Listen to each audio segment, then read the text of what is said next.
Hello friends, welcome to S S Y CTET academy. तो आज हम लोग भाषाई कौशल लैंग्वेज स्किल के कुछ इंपॉर्टेंट क्वेश्चंस को देखेंगे और इसके माध्यम से बिल्कुल देसी अंदाज में कॉन्सेप्ट को भी समझेंगे। तो चलते हैं फर्स्ट क्वेश्चन पे। हमारा फर्स्ट क्वेश्चन है, भाषा तब सबसे सहज और प्रभावी रूप से सीखी जा सकती है कब? तो भाषा होता क्या है, पहले भाषा के बारे में हम लोग जान लेते हैं। भाषा उस शास्त्र को कहते हैं जिसके द्वारा मनुष्य अपने मन के भावों को, विचारों को लिखकर या बोलकर संप्रेषित कर सके, उसी को भाषा कहते हैं। तो जितना ज़्यादा बच्चा बोलेगा उतना ज़्यादा बच्चा भाषा सीखेगा। भाषा का आदान प्रदान करना, संप्रेषण करना, वही है भाषा। तो हमारा फर्स्ट क्वेश्चन है, भाषा तब सबसे सहज और प्रभावी रूप से सीखी जाती है जब। ऑप्शन नंबर फर्स्ट है हमारा, भाषा के नियम कंठस्थ कराया जाए, मतलब भाषा के नियम याद कराया जाए। ये तो बिल्कुल गलत बात है। भाषा शिक्षक कठोर रवैया अपनाते हैं, मतलब पूरा स्टूडेंट को मारेगा पीटेगा तभी भाषा सीखेगा, ये तो बिल्कुल गलत है। भाषा प्रयोग की दक्षता प्रमुख उद्देश्य, मतलब भाषा प्रयोग के क्लास में अधिक से अधिक अवसर मिल रहे हैं, तो ये ऑप्शन हमारा सही हो जाएगा। ऑप्शन नंबर 4 को भी देख लेते हैं, भाषा की पाठ्य पुस्तक में अधिक से अधिक पाठों का समावेश हो, मतलब पूरा सिलेबस रहेगा दुनिया भर का, लेकिन भाषा बोलने का अवसर ही नहीं, प्रयोग करने का अवसर ही नहीं है, तो इसका कोई मतलब नहीं है। ऑप्शन नंबर 4 गलत हो गया, तो हमारा राइट आंसर हो जाएगा ऑप्शन नंबर 3। चलते हैं नेक्स्ट क्वेश्चन पे।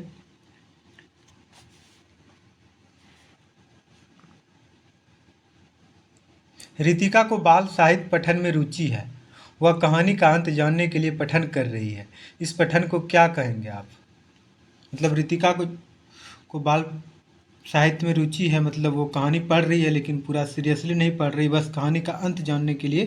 जैसे आप लोग पैसेज पढ़ते हैं, हिंदी में पैसेज है तो पैसेज पढ़ते हैं, आप आंसर निकालने के लिए पढ़ते हैं, उसका सारांश समझने के लिए पढ़ते हैं, तो आप तो गहन अध्ययन करते नहीं हैं, तो उस पठन को आप क्या कहेंगे? इस टाइप के मतलब पढ़ने के तरीके को बारीकी से तो नहीं पढ़ रहे हैं हम, बस आंसर निकालने के लिए पढ़ रहे हैं, उसका अंत जानने के लिए पढ़ रहे हैं, बारीकी से पढ़ना तो नहीं कर सकते हैं। गहन पठन भी नहीं हो सकता है, स्वस्वर पठन भी नहीं हो सकता है, मतलब बोल बोल के भी तो हम नहीं पढ़ रहे हैं जो स्वस्वर पठन हो जाएगा। सरसरी दृष्टि से पढ़ना, मतलब मेन पॉइंट को हम देख लिया और आंसर अपना टिक कर लेंगे, तो ऑप्शन नंबर 2 आपका राइट हो जाएगा। चलते हैं नेक्स्ट क्वेश्चन पे।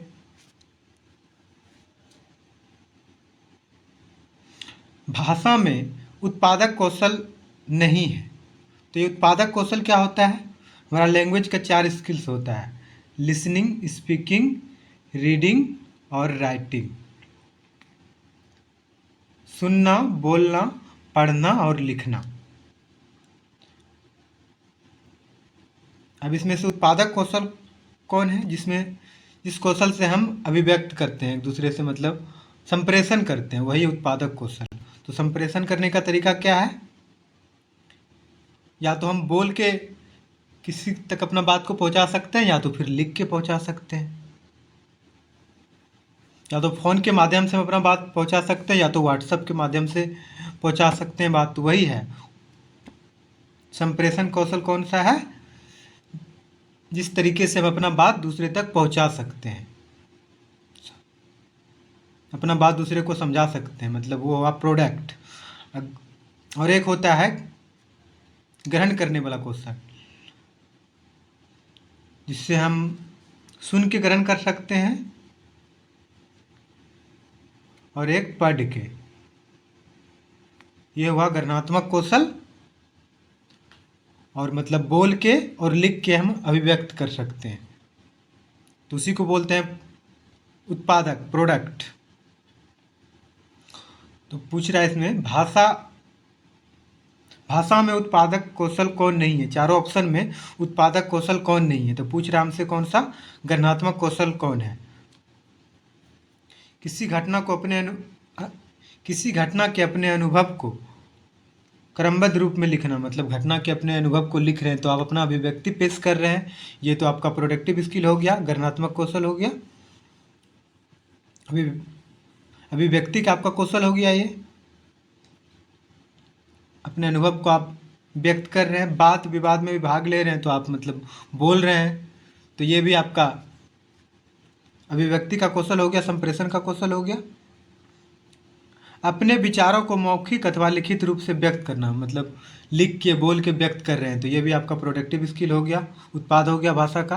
कविता को दोहराना, मतलब कविता खुद में दोहरा रहे हैं, किसी को आप तो बता नहीं रहे हैं, तो ये आपका जो है दोहरा के मतलब उसको बार बार रिपीट करके कविता को आप ग्रहण कर रहे हैं, कविता को याद करने का कोशिश कर रहे हैं, तो यह आपका ग्रहण करने का स्किल हो गया।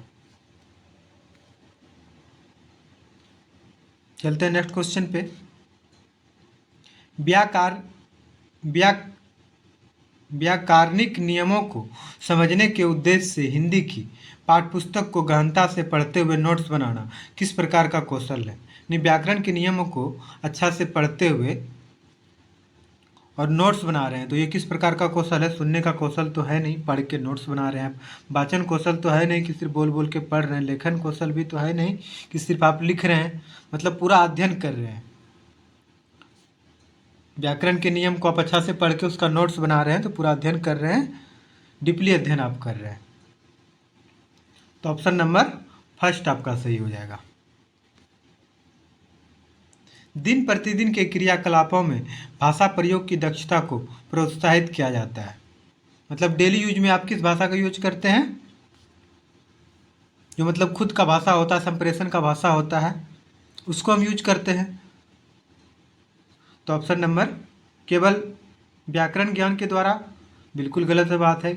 केवल लेखन के भरपूर अवसरों द्वारा, संज्ञानात्मक अकादमिक भाषाई निपुणता के लिए, दिन प्रतिदिन में जो यूज करते हैं, मतलब खुद का ज्ञान को, खुद का भाषा को आधारभूत अंतःव्यक्तित्व संप्रेषण कौशल के रूप में उसको यूज करते हैं। बेसिक, ये जो आपका बेसिक स्किल्स होता है।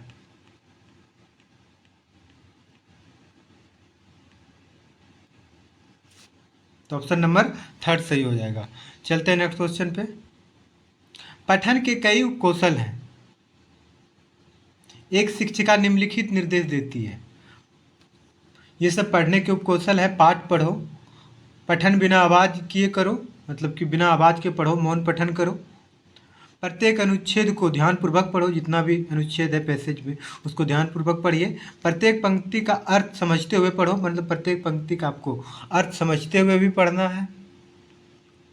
उसके बाद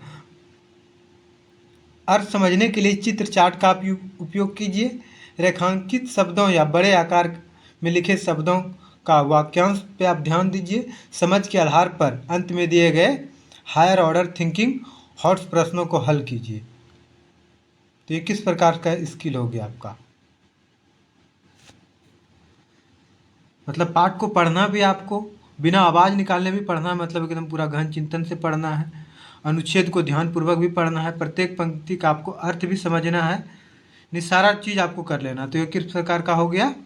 बारीकी से पढ़ना, पूरा मतलब डीपली पढ़ना हो गया। पूरा डीपली पढ़िएगा तभी आप उत्तर दे पाइएगा, उसका अर्थ समझ पाइएगा। चलते हैं नेक्स्ट क्वेश्चन पे। लेखन प्रक्रिया का विकास करने के लिए निम्नलिखित चरणों को क्रम में व्यवस्थित कीजिए। मतलब कोई भी मतलब किताब लिखने के लिए, कुछ भी लिखने के लिए सबसे पहले आपको क्या करना पड़ेगा? पूर्व लेखन करना पड़ेगा, मतलब योजना बनाना पड़ेगा, क्या लिखना है हमको, क्या टॉपिक होगा मेरा। उसके बाद जो आपको प्रारूप तैयार करना पड़ेगा, मतलब वाक्य सेंटेंस को अरेंज करना पड़ेगा, इस टाइप से लिखना है।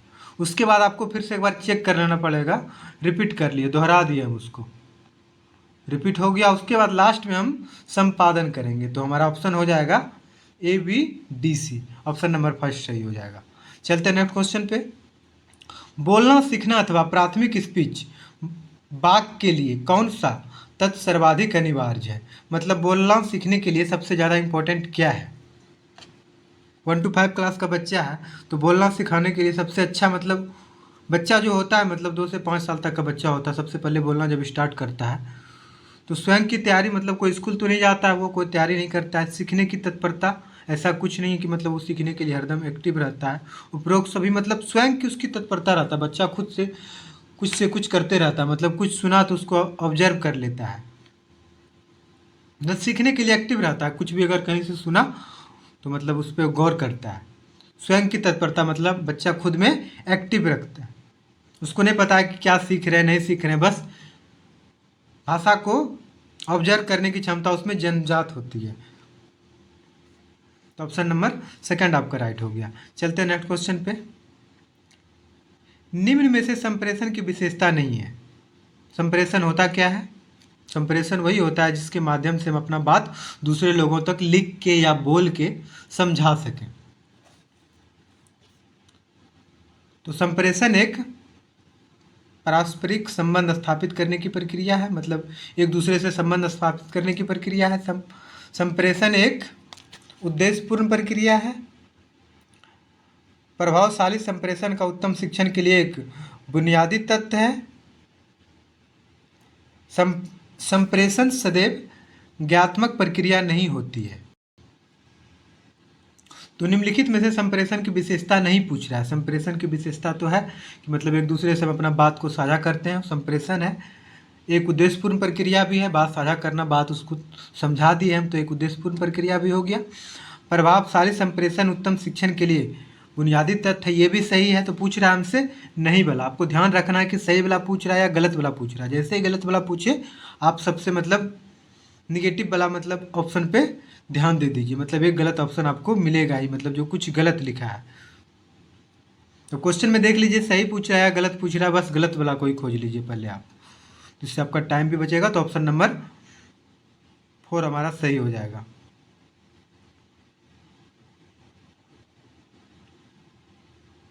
जब दीपावली मनाने पर एक अनुच्छेद लिखने के लिए कहा जाता है, मतलब दीपावली पे बच्चा को एक अनुच्छेद लिखने के लिए कहा गया, तो बच्चा मतलब बोला कि पटाखा लाया, सजावट, मिठाइयाँ, मतलब सब कुछ तोड़ तोड़ के लिख दिया, मतलब सेंटेंस वो नहीं बना पाया। तो विद्यार्थी को अनुच्छेद लेखन के किस चरण पर सर्वाधिक ध्यान देने की जरूरत है? संरचना बनाना, मसौदा तैयार करना। तो मसौदा तैयार करने के अंतर्गत ही आता है कि मतलब क्या लिखना है हमको, सेंटेंस बनाना है। तो ये जो प्रारूप होता है ये मसौदा के अंतर्गत आता है, मसौदा तैयार करने के अंतर्गत आता है। चलते हैं नेक्स्ट। थैंक्स फॉर वॉचिंग, मिलते हैं अगले अपडेट में।